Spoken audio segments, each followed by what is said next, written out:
कह रहा CH2FCOOH 19.5 ग्राम को 500 ग्राम H2O में घोलने पर जल का हिमांक में 1 डिग्री सेल्सियस अवनमन देखा गया। फ्लोरो एसिटिक अम्ल का ये क्या है? फ्लोरो एसिटिक अम्ल है। फ्लोरो एसिटिक अम्ल का 1/2 गुणांक तथा वियोजन स्थिरांक परिकलित कीजिए। तो इसका 1/2 गुणांक और वियोजन स्थिरांक हमें क्या करना है? ज्ञात करना है। तो कैसे ज्ञात करेंगे? तो आइए शानदार तरीके से इसको हल करते हैं। तो एकदम बेहतरीन तरीके से इसका सॉल्यूशन करने वाले हैं। तो हमें सबसे पहले क्या करना है? हमें पूछ क्या रहा है? कह रहा है 1/2 गुणांक यानी आई का मान पूछ रहा है। तो पूछ क्या कह रहा है? तो इसको हमारा क्या पूछ रहा है? तो ये हमारा क्या है?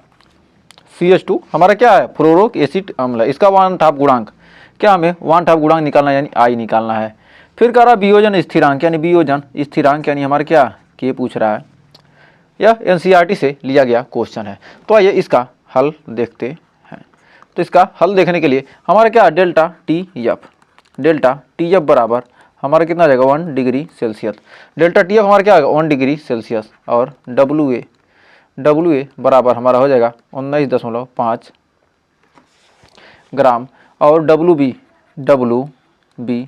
बराबर हो जाएगा 500 ग्राम। डब्लू बी हमारा कितना आ जाएगा? 500 ग्राम।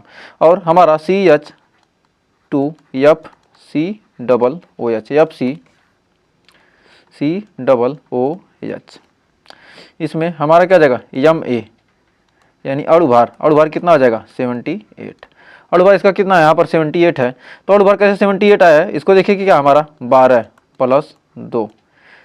फिर फ्लोरीन का कितना है? हमारा 9 प्लस फिर कार्बन 12 प्लस ऑक्सीजन 16 दूना 32 प्लस 1। टोटल को जोड़ेंगे तो कितना आ जाएगा? हमारा आ जाएगा 78। इसलिए हमने क्या लिखा? 78 लिखा है। और के एफ का मान कितना आता है? 1.86। तो जल के लिए क्या होता है? हमारा के एफ का मान इतना होता है। जल में घोलना है तो क्या होगा? जल के लिए के एफ का मान हमारा कितना हो जाएगा? अब हम जानते हैं कि डेल्टा टी एफ बराबर होता है आई गुणे के एफ गुणे कितना? मोललता। तो हमारा डेल्टा टी एफ बराबर यहाँ से निकल के आ जाएगा आई गुणे के एफ गुणे मोललता कितना जाएगा? डब्ल्यू ए गुणे 1000 बटे MA गुणे डब्ल्यू बी। तो हमारा मोललता यानी डेल्टा टी एफ का मान कितना? हमारा 1। डेल्टा टी एफ का मान 1 और आई का मान पूछ रहा आई गुणे के एफ का मान कितना? 1.86। तो हमारा डेल्टा टी एफ का मान कितना है? कह रहा कि 1 डिग्री सेल्सियस अवनमन देखा गया था। यानी हिमांक में अवनमन, जल के हिमांक में अवनमन क्या होता है? 1 डिग्री सेल्सियस यानी। तो हमारा 1.86 गुणे डब्ल्यू ए का मान कितना? हमारा 19.5 गुणे 1000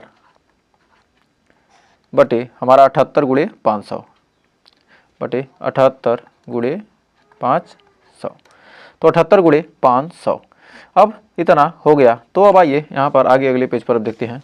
तो हमारा 1 बराबर हो जाए कितना? आई गुणे 1.86 गुणे 19.5 गुणे 1000 19.5 गुणे 1000 बटे 78 गुणे 500। तो 500 दूना कितना जाएगा? 500 दूनी 1000, 500 दूना 1000। और हमारा क्या ये 78 है ना? ये हमारा कितना है? ये हमारा 78 है। तो हमारा 500 दूना कितना जाएगा? हमारा 1000। और ये 2 से कटेगा कितना हो जाएगा? हमारा 39। तो यहाँ पर हमारा आई बराबर हो जाएगा, आई बराबर यहाँ से निकल के आ जाएगा, आई बराबर हो जाएगा 39 हमारा आई बराबर हो जाएगा कितना? 39 गुणे 1.39 बटे हमारा हो जाएगा 39 बटे 1.86 गुणे 19.5 8 6 गुणे 19.5। तो 8 6 गुणे 19.5। अब यहाँ पर हमारा निकालेंगे कितना? हमारा 186 है। तो हमारा कितना हो जाएगा? 3 से 13 3 39। तो 3 बार में हम काटेंगे तो कितना हो जाएगा? 3 से काटेंगे 6 3 18 और 2 3 6 यानी 0.62। अब हमारा 19.5 है। तो 19.5 को हम क्या करेंगे 13 से काटते हैं तो कितना जाएगा, 13 से काटेंगे तो 13 करने 13 6 6 65, 13 पाँचे 65 यानी 1.5 और 0.6 2 1.5 का गुणा करेंगे तो आई बराबर हमारा निकल कर कितना आ जाएगा, हमारा यहाँ पर आई बराबर निकल कर आ जाएगा कितना, आई बराबर निकल के आ जाएगा 15 दूना 30 और 15 छक्का 90 3 93 यानी 1/93 930 यानी 3 अंक दशमलव हो जाएगा 0.9390 यानी आई का मान हमारा निकल कर आ जाएगा कितना जाएगा, हो जाएगा 1000 नहीं 100/93 100/93 यानी हमारा हो जाएगा 1.07। तो 1.1 से अधिक है क्या हो जाएगा, हमारा वियोजन हो रहा है। यहाँ पर कर क्या हो रहा है, वियोजन। तो क्या हो रहा है, वियोजन। ये हमारा क्या आ गया आंसर। तो ये हमारा क्या आ गया, वियोजन हो रहा है। तो पूछा क्या है, इसमें पूछा क्या है, कह रहा है कि 1/2 गुणांक तथा वियोजन स्थिरांक का परिगणन कीजिए। तो हमारा वियोजन हुआ, आई का मान हमारा 1 से अधिक आ गया तो वियोजन हुआ। अब हमें क्या करना है, अब हमें वियोजन स्थिरांक ज्ञात करना है। तो आइए अब वियोजन स्थिरांक यानी हमारा दूसरा इसका पार्ट करेंगे। तो वियोजन स्थिरांक बराबर हमारा क्या हो जाएगा, तो हमारा वियोजन स्थिरांक के लिए हम क्या करेंगे, सबसे पहले हम अल्फा का मान निकालेंगे। तो हमारा सबसे पहले हम जानते हैं CH2 FCOOH क्या होगा, ये हमारा टूटेगा किसमें, CH2COO माइनस और प्लस H प्लस। तो H प्लस में टूटेगा तो क्या हो रहा है, CH2COO माइनस और H प्लस में क्या हो रहा है, हमारा टूट रहा है। तो इससे टूटा, अब इसमें टूट रहा है। अब यहाँ पर हमारा क्या हो रहा है, पहले तो क्या था, पहले 1 था तो ये 0 0 था, लेकिन क्या हो गया, अल्फा दोनों वियोजित हो गया। तो यानी अल्फा इसमें भी निकल गया, इसमें से अल्फा वियोजित हो गया। तो आई का मान यहाँ से हमारा निकल कर आ रहा है कितना, 1 माइनस अल्फा प्लस ये तीनों क्या जुट जाएंगे, आप पढ़ चुके हैं पहले ही। तो हमारा आई का मान निकल कर आ रहा है कितना, 1 प्लस अल्फा और अल्फा आई का मान कितना 1.07 बराबर 1 प्लस अल्फा। तो यहाँ पर अल्फा का मान कितना जाएगा, 1 यहाँ से इधर आएगा तो क्या घट जाएगा, तो इतना अल्फा का मान 0.07। तो अल्फा का मान कितना 0.07 आ जाएगा। अब यहाँ पर हमें क्या करना, वियोजन स्थिरांक के का मान निकालना है। अब के का मान, अब वियोजन स्थिरांक,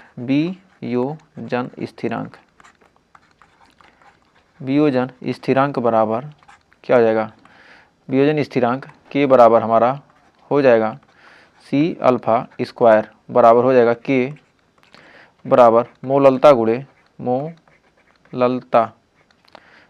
अल्फा स्क्वायर। तो मोललता यानी मोललता का मान कितना है हमारा 19.5 गुणे 1000 बटे हमारा 78 गुणे 500 इंटू अल्फा स्क्वायर। तो हमारा के का मान अब यहाँ से निकाल लेंगे तो हमारा कितना जाएगा 19.5। तो यहाँ से अल्फा का मान यहाँ से के गुणे मोललता अल्फा। तो यहाँ पर अब इसको लिखेंगे 19.5 गुणे कितना आ जाएगा हमारा 19.5 गुणे, अब यहाँ से भाग देंगे कितना आ जाएगा हमारा, यहाँ से काटेंगे तो कितना आ जाएगा 50 दूनी 100 और 2 से काटेंगे कितना हो जाएगा 39 हो गया, 39 दूना 78। अभी कितना हो गया हमारा 39 दूना 78। अब यहाँ पर और हमारा कितना कटेगा, तो 3 से भाग देंगे तो 3 से 13 काटते हैं तो 13 3 39 और 13 से इसको भाग देंगे तो कितना आ जाएगा 13 करने 13 6 13 5 65 यानी 1.5। तो 3 से भाग देंगे तो कितना हमारा हो जाएगा 0.5। तो यानी 5 बजे, एक सेकेंड कहाँ गड़बड़ हो रहा है, अच्छा 39 से काट रहे हैं ना, ये क्या है 39 से हम काटे हैं तो क्या होगा 39 30 4 5 20 200 और 5 घट गया हमारा क्या, हाँ ये कट गया। अब हमारा ये टोटल तो हमारा कितना हो गया, कट गया। अब कट गया तो हमारा कितना बच गया, तो यहाँ पर वियोजन स्थिरांक यानी के का मान कितना आ जाएगा, तो हमारा यहाँ पर सारे क्या हो गए, 39 दूना 78 यानी 500 दूना 1000, 2 से कट गया 39 बार में, 39 से कट गया, यानी अब यहाँ पर हमारा कितना हो गया, आसानी से कट गया है। जब कट गया तो कोई दिक्कत नहीं, जब कट गया तो यहाँ पर हमारा अल्फ़ा का मान कितना है, 0.07 का स्क्वायर, तो अल्फ़ा स्क्वायर का मान क्या है 0.7 यानी 7 सते 49, 0.0049, 7 सते 49, ये हमारा क्या होगा, के का मान निकल कर आ जाएगा। तो हमें उम्मीद है यहाँ तक आपको कोई डाउट नहीं होगा और अच्छे से क्लियर हो गया होगा। तो बढ़ते हैं आगे। तो आपने यदि सेशन को आपको यहाँ तक देखा तो बहुत बहुत धन्यवाद, और ये आपके लिए होमवर्क है। निम्न में से कौन सा संबंध सही नहीं है, पी वी आई बराबर एन आर टी, या पी वी बराबर आई आर टी, या पी वी बटे टी बराबर आई एन आर, या पी बराबर आई सी आर टी। इसको हमें क्या चाहिए, इसका आंसर कमेंट बॉक्स में चाहिए। तो इसका आंसर कमेंट में ज़रूर दीजिएगा। और सेशन को लास्ट तक देखा तो आपका बहुत बहुत धन्यवाद। और आपको सेशन पसंद आया तो सेशन को लाइक कीजिएगा, शेयर कीजिएगा, और चैनल को अभी तक सब्सक्राइब नहीं किया तो सब्सक्राइब जरूर कर लीजिएगा, क्योंकि बहुत